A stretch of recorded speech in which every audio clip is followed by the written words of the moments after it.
इस वक्त Newton grasshopper और वेनस एडाप्टर एक साथ खड़े थे और दोनों ही लड़ने के लिए तैयार थे। देखो, हमें यहाँ पे काफ़ी देर तक इन लोगों को संभालना होगा, तो तैयार हो। हमें अपनी स्पीड के भरोसे इन सभी को घुमा के रखना है ताकि सारी परेशानी खत्म हो जाए। वो ताकतवर वाला डीमन, जो उस डीमन टेमर का डीमन है, वो ताकतवर डीमन वाले को संभाल रहा है, तो हमें यहाँ पे इन सबको तो कम से कम संभालना ही होगा। न्यूटन ग्रासहोपर वो वेनस एडाप्टर से कहता है।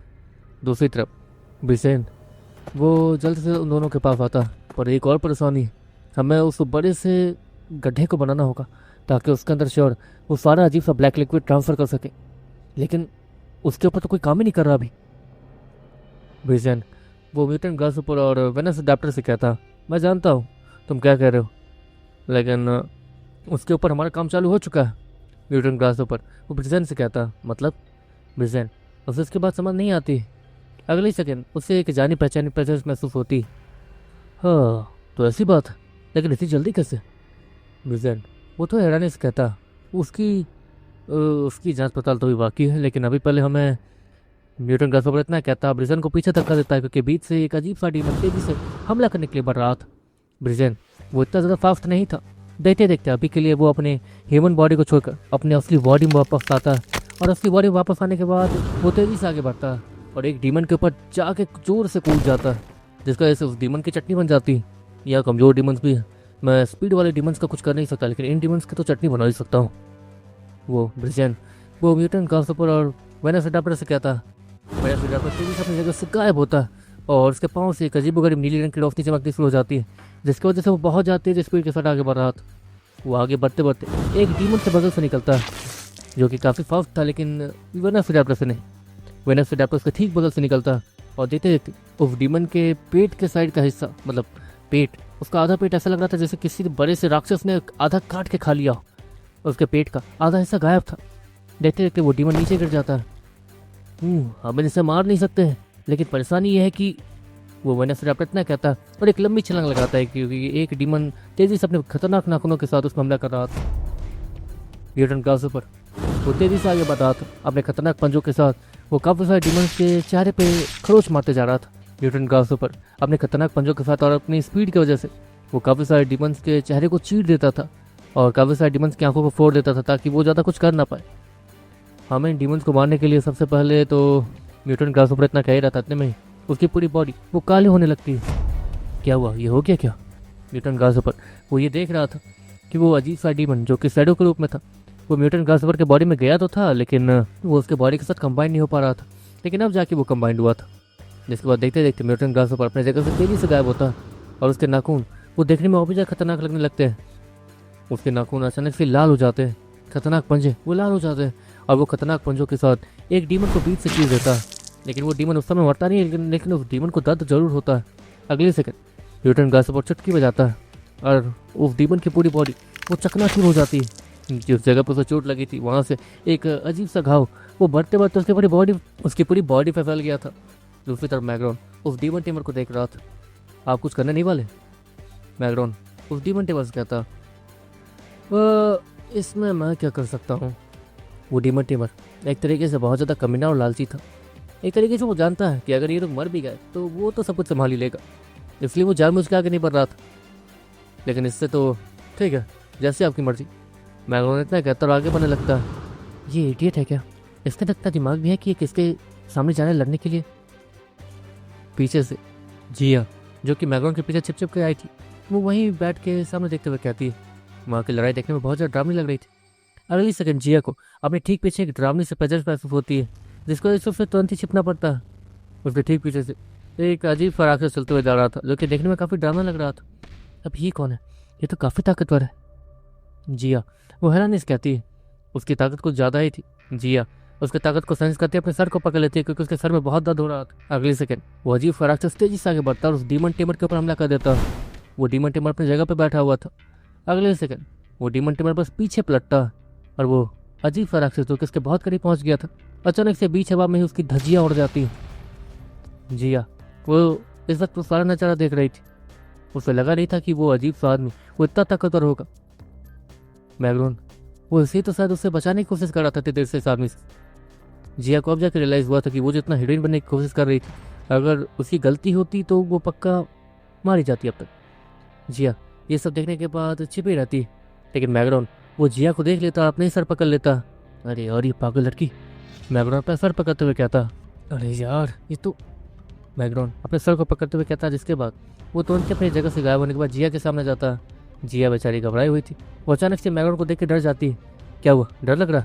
मैग्रॉन वो गुस्से में कहता, तुम तुम मुझे तुम मुझे।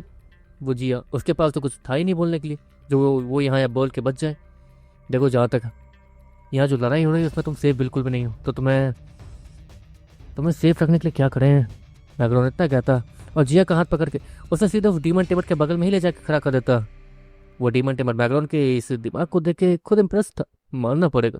मैं तुमसे इम्प्रेस। इस लड़के की सबसे ज़्यादा सुरक्षा तो मेरे अगल बगल ही है, क्यों? लेकिन अगर किसी डीमन ने इस पर हमला किया तो मैं इसे नहीं बचाऊंगा। वो डीमन टेबल मैग्रॉन से कहता, आप अच्छे से जानते हैं कि कोई भी अगर आपके आसपास हमला करेगा तो वो आप पे ही करेगा, इस पे नहीं, क्योंकि ये कमज़ोर।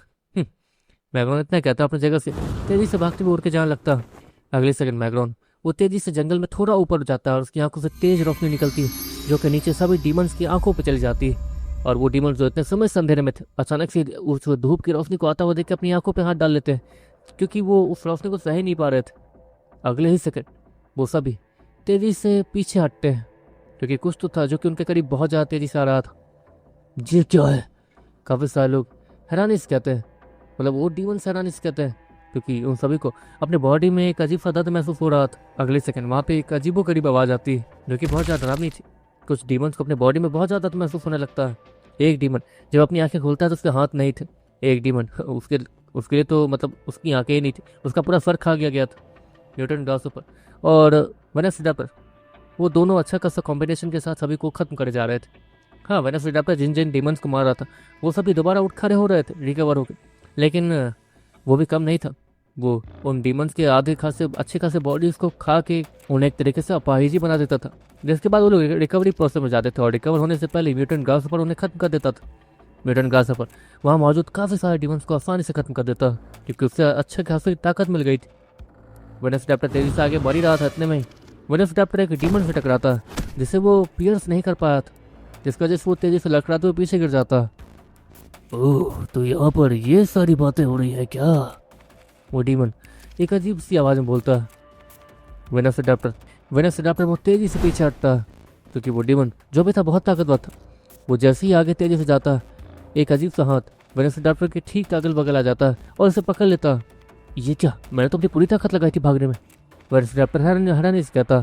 और अगले ही सेकंड वो डीमन इससे पहले कि वेलोसिराप्टर को चीर देता, एक अजीब सा गोल्डन पंजा तेजी से उस डीमन के चेहरे के पास आ जाता, जिसकी वजह से वो डीमन वेलोसिराप्टर को छोड़ के सबसे पहले उस गोल्डन पंजे को पकड़ता, जो कि मैग्रॉन का था।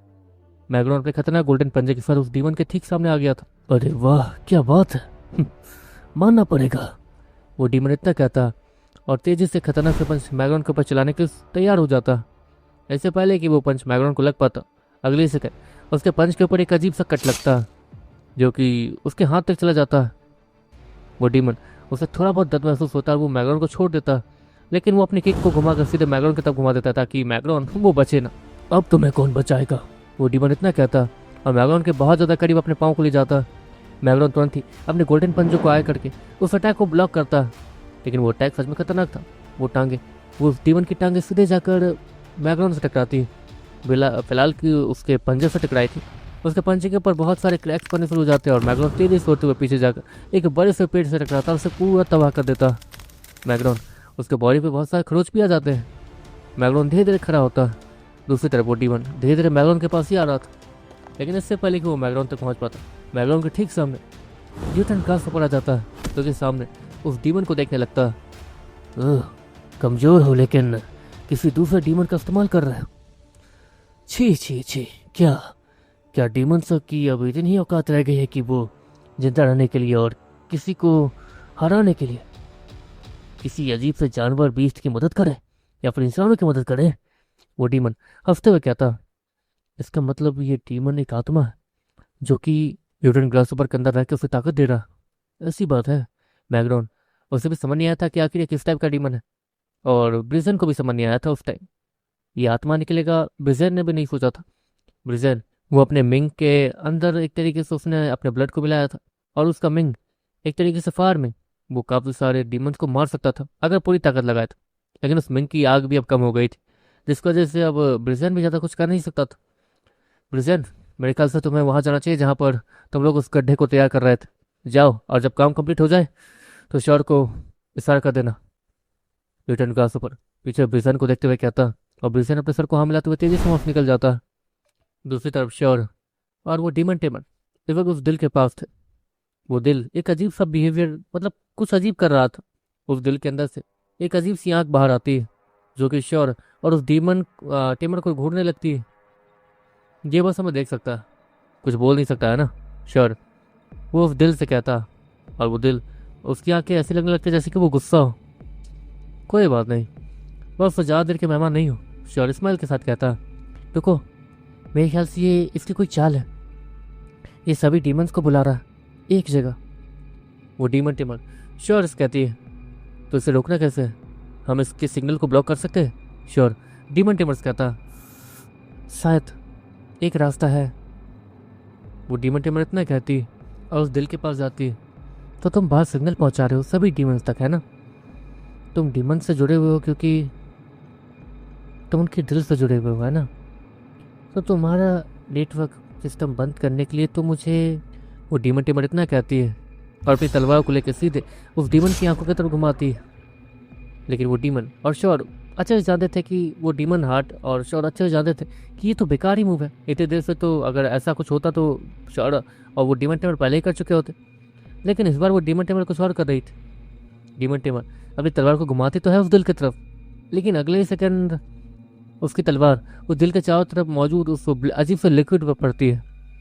इस लिक्विड से एक अजीब सी चीज़ होते हुए बाहर जा रही है जो कि थोड़ी ज़्यादा काली है, जो कि काली रस्सी की तरह है। तो शायद ही इसका अंटीना है बेचारे का, और मुझे पता चल गया। वो डीमन टेमर इतना कहती है। अगले सेकंड श्योर भी अपने गोश्त कटाना को निकालने के बाद वहाँ मौजूद सारे अजीब गरीब काले रंग के छोटे मोटे रस्सियाँ जैसी चीज़ जो कि ऊपर जा रही थी उन्हें बीच से काटना शुरू कर देता है। वो रस्सियाँ तो नहीं थी बल्कि काला पानी ही था, लेकिन अलग तरीके का। वो दिल अचानक से उसमें धड़कन चालू हो जाती है, वो तेज़ी से धड़कने लगता है। हो, तो ये काम कर रहा है। लेकिन इसने अब तक जितने भी डीमंस को बुलाया है वो सभी तो आ चुके होंगे, इसलिए बस उम्मीद कर सकते हैं कि कोई ताकतवर डीमन ना आ गया हो। बाकी डीमंस का तो नहीं पता, अब उन तक कोई मैसेज नहीं जाएगा। वो डीमन टेबल श्योर कहती है, और श्योर वो एक राहत भरी सांस लेता। हाँ थैंक गॉड, ऊपर सब कुछ ठीक होना चाहिए जहाँ तक है, बस ये लोग अपना काम जल्दी कर ले। श्योर इतना कहता। दूसरी तरफ म्यूटेंट ग्रासहोपर इस वक्त सामने उस डीमन को देख रहा था जो कि तेजी से म्यूटेंट ग्रासहोपर पर हमला कर देता है। म्यूटेंट ग्रासहोपर उसका अजीब से हमले को देखकर तेजी से पीछे हटता। इतनी आसानी से नहीं, वो म्यूटेंट ग्रासहोपर इतना कहता, एक लंबी छलांग लगाते हुए तेजी से आगे बढ़ने लगता। तुम्हारी छलांग से तो तुम और आसानी से मेरे हाथों में पकड़े जाओगे बेवकूफ़, वो डीमन इतना कहता और वो भी छलांग लगाता।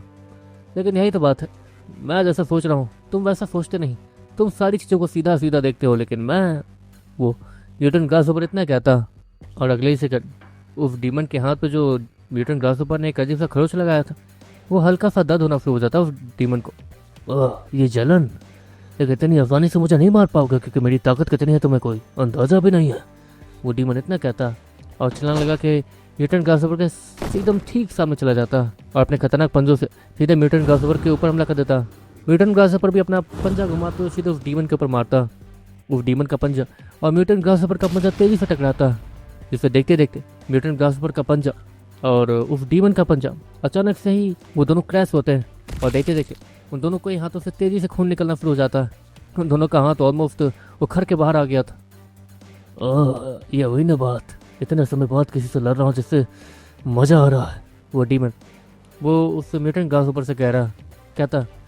लेकिन मेरे ख्याल से तुम डरे हुए हो कि कहीं मैं तुम्हें जान से ना मार दूँ। अफसोस तुमने जो अभी चोट खाई है वो काफ़ी बड़ी है, वो म्यूटेंट ग्रासहोपर इतना कहता। उस डीमन को कुछ समझ आने लगता। अगले सेकंड उसके हाथों में काफ़ी ज़्यादा तेज जलन शुरू हो जाती और एक अजीब सा क्रैक उसके हाथों को चीरना शुरू कर देता।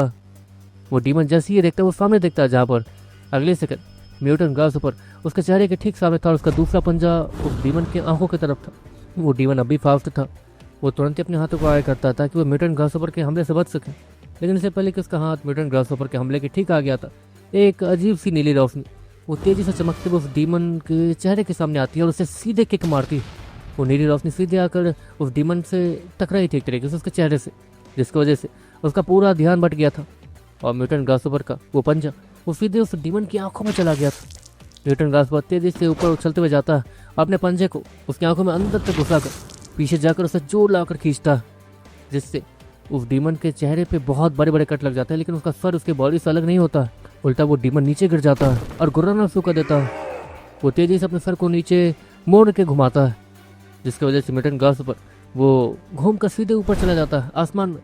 वो डीमन अब उसकी आंखें नहीं थी, लेकिन फिर भी वो बेवकूफ़ तो नहीं था। उस म्यूटेंट ग्रासहोपर के पास डिमोनिक पावर थी, जिसकी वजह से उसका हमला उस डीमन को बहुत ज़्यादा चुभ रहा था और दर्द हो रहा था। इतनी आसानी से नहीं, अब क्या करोगे, क्योंकि मैं तुम्हें महसूस तो कर ही सकता हूँ।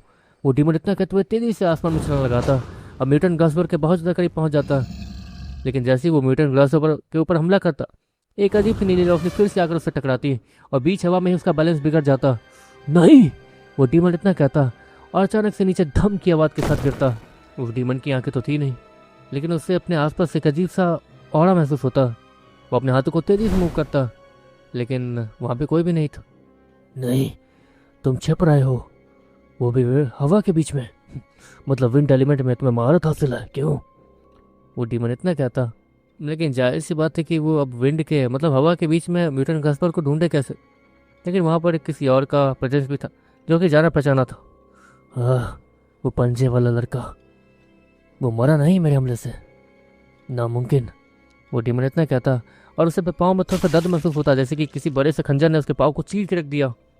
मैग्रॉन वो अपनी पूरी ताकत ला के एक तरीके से उसके पाँव को चीर के गया था, लेकिन एक तरीके से मैग्रॉन की ताकत अभी भी उतनी नहीं थी, इसलिए वो बस उसे खरोच ही पहुंचा पाया था, जिसकी वजह से उस डीमन का ध्यान भटका था। और म्यूटेंट ग्रासहोपर अचानक से बीच हवा में वो अचानक से अपीयर होता है और खतरनाक तरीके से उस डीमन के चेहरे पर एक जोरदार पंच मारता है। उसका पंजा अभी उसके हाथों में नहीं था। उस पंच को खाने के बाद वो डीमन तेजी से पीछे फिर से गिर जाता है। अगले ही सेकंड वो डीमन वो तेजी से खड़ा होने की कोशिश करने लगता, लेकिन अगले ही सेकंड उसे फिर से कोई पकड़ कर नीचे गिरा देता। ये क्या हो रहा है? वो डीमन वो किसी के भी प्रेजेंस को महसूस ही नहीं कर पा रहा था। दूसरी तरफ उसे कोई महसूस तो होता, लेकिन बीच हवा में ऊपर ये वही लड़का होगा जो कि उड़ के आया था। वो डीमन इतना कहता है और उसे जो प्रेजेंस महसूस हुई थी वो उसके तब तेजी से बढ़ता, लेकिन बीच हवा में फिर उसे अपने ठीक सामने एक प्रेजेंस महसूस होती है।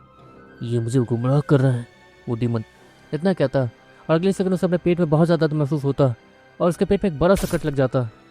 अगले सेकंड एक अजीब सी रोशनी तेजी से आकर उसे टकराती है, जिससे वो दूर जाके गिरता। म्यूटेंट ग्रासहोपर वेनस एडेप्टर और मैग्रॉन ने एक अच्छा सा ट्रैप बनाया था, जिसमें वो डीमन फंसता चला गया था। ऑफकोर्स वो देख नहीं सकता था, तो वो बस सुन सकता था, और सुनने वाला ट्रैप रेडी करना उन लोगों के लिए बाया हाथ का खेल था। अब क्या? वो वेनस एडेप्टर म्यूटेंट ग्रासहोपर से कहता, अभी तो ये ताकतवर डीमन बहुत ज़्यादा थक गया, लेकिन इसे मारना तो अभी भी बहुत ज़्यादा ताकत चाहिए। हाँ, मेरे पास इस डीमन की आत्मा, मैं इसे अपना शरीर तो नहीं दे सकता हूँ। परेशानी ये है, अगर दे पाता तो ये सब कुछ संभाल लेता। वो म्यूटेंट ग्रासहोपर वो वेनस एडेप्टर से कहता, नहीं, ऐसी कोई जरूरत है नहीं उसे। वैसे भी ये डीमन बहुत ज़्यादा घायल हो चुका है, लेकिन ये थोड़ी देर बाद हील कर लेगा, इसलिए हमें इसे कैसे भी जान से मारना होगा। मैग्रॉन, तुमको डीमंस को मार सकते हो है ना, दिव्य ताकतों का इस्तेमाल करके? वो वेनस एडेप्टर मैग्रॉन से कहता, लेकिन मेरे पास मेरी पुरानी ताकत होती तब तो। मेरे पास कोई दिव्य ताकत नहीं है, अभी मैं नॉर्मल ह्यूमन की तरह लेवल अप कर रहा हूँ। मैग्रॉन उन सभी को समझाते हुए कहता, और वो लोग अपने सिर को हाँ मिलाते। तो अब करना क्या है, इससे मारे कैसे प्रॉपर? मतलब वो म्यूटेंट ग्रासहोपर, हाँ, उसके बाद जितनी ताकत आई थी डीमन की, उस हिसाब से वो डीमन को चोट पहुंचा पा रहा था, मार पा रहा था, लेकिन ये तो ताकतवर वाला डीमन था। अब इसे मारे कौन? म्यूटेंट ग्रासहोपर के पास डीमन की ताकत तो आई थी, लेकिन वो इतनी ही थी जिससे वो कुछ डीमंस को मार सकता है, लेकिन बहुत ज़्यादा ताकतवर एक्सट्रीम लेवल के ताकतवर डीमन को नहीं मार सकता है वो। उसने पूरी ताकत लगाई थी, उसके इतने चोट पहुंचाए थे, यहाँ तक कि म्यूटेंट ग्रासहोपर ने अपनी पूरी ताकत लगाकर उसके बॉडी को चीरने की कोशिश की थी, अपनी पावर का इस्तेमाल करके, अपनी एडिशनल पावर का इस्तेमाल करके, लेकिन अब वो कामयाब नहीं हो पा रहा था। मैं इससे ज़्यादा चोट से नहीं पहुंचा सकता हूँ, हमें किसी को ढूंढना होगा जो किसे मार दे। उस डीमन टेमर का क्या, वो बस भूत बन के वहाँ बैठ के देखने वाला है क्या? म्यूटेंट ग्रासहोपर उस डीमन टेमर की तरफ इशारा करते हुए कहता, जो कि जिया के साथ वहीं खड़ा था। पता नहीं, उसके बारे में मुझे थोड़ा भी आइडिया नहीं। एक काम करते हैं, इसके बॉडी पार्ट को चीर के पूरी तरीके से अलग कर देते हैं, जिसके बाद सब कुछ तब तक के लिए रुक जाएगा, टल जाएगा, क्योंकि जहाँ ताकतवर डीमन तो मुझे यही लग रहा है। मैग्रॉन उन दोनों को आइडिया देते हुए कहता है, वो लोग तेजी से उस डीमन तक पहुँचते हैं, लेकिन शॉकिंगली वहाँ पर एक अजीब चीज़ थी। वहाँ पहुँचने के बाद वो लोग ये देखते हैं कि वहाँ पर उस डीमन के सर को किसी ने कुचल दिया, ऐसा लग रहा था कि वहाँ से कोई चलते हुए गया और उसने उस डीमन के सर को अच्छे से कुचलाया टाइम दे के अपने पाँव से। जिसके बाद वो वहाँ से गया और वहाँ पे कदमों के निशान भी थे जो कि डरावने लग रहे थे। अब ये क्या है? म्यूटेंट ग्रासहॉपर और मैग्रोन और वेनसडॉप्टर एक दूसरे का चेहरा देखते हुए कहते हैं, लेकिन अगले ही सेकंड उन्हें अपने बैकग्राउंड से कहीं से तो एक अजीब सी आवाज़ आती है जिसे सुनकर उन सभी के रोंगटे खड़े हो जाते हैं और वो सभी तेज़ी से अपने आस पास देखने लगते हैं।